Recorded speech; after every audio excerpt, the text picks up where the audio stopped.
BJP ने पशुपति पारस की बजाय चिराग पासवान को क्यों चुना? भाजपा ने चिराग पासवान को 5 सीटों पर लड़ने का ऑफर दिया। दोनों दलों के बीच गठबंधन तय हो गया है। जल्द ही सीटों का ऐलान कर दिया जाएगा। लोकसभा चुनाव से पहले भाजपा ने बिहार में लोजपा रामविलास के नेता चिराग पासवान को मना लिया। दावा है कि चिराग की पार्टी 5 सीटों पर चुनाव लड़ सकती है। खुद चिराग हाजीपुर से चुनावी मैदान में उतर सकते हैं। पहले भाजपा ने चिराग के चाचा पशुपति पारस को केंद्रीय मंत्रिमंडल में जगह दी थी, लेकिन अब चुनाव के समय पशुपति से अधिक तरजीह चिराग को मिल रही है। चिराग के पास इंडिया गठबंधन की ओर से ऑफर भी आया था, इसलिए ये कयास लगाए जा रहे थे कि बीजेपी से खफा चल रहे चिराग एनडीए का हिस्सा नहीं बनेंगे। लेकिन बुधवार को भाजपा के राष्ट्रीय अध्यक्ष जेपी नड्डा से मुलाकात के बाद स्पष्ट हो गया कि चिराग पासवान एनडीए का हिस्सा ही रहेंगे। चिराग ने नड्डा से मिलने के बाद कहा कि बीजेपी ने मेरी सभी चिंताओं का समाधान किया।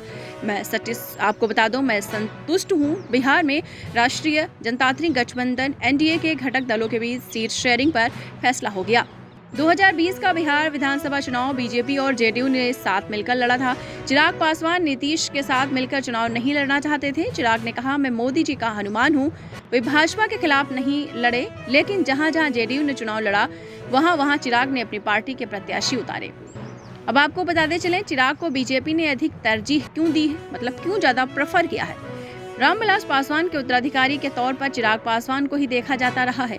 रामविलास ने अपने जीते जी बेटे चिराग को राजनीति में स्थापित कर दिया था। लोग पशुपति पारस से अधिक चिराग के चेहरे से कनेक्ट रहते हैं।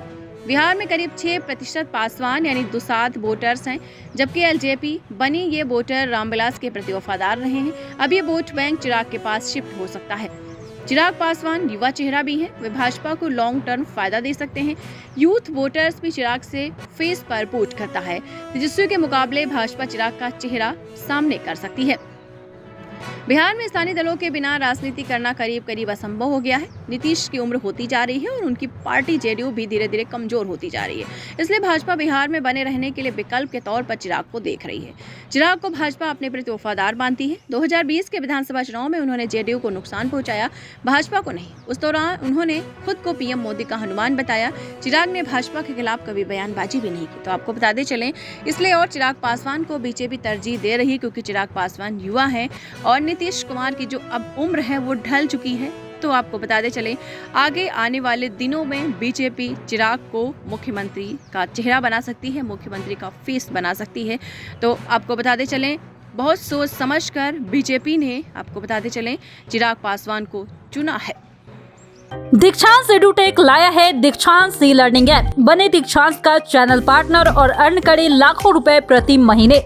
चैनल पार्टनर बनने के लिए विजिट करें www.dikshans.com। हमारे YouTube चैनल को सब्सक्राइब और Facebook पेज को लाइक करना ना भूलें। धन्यवाद।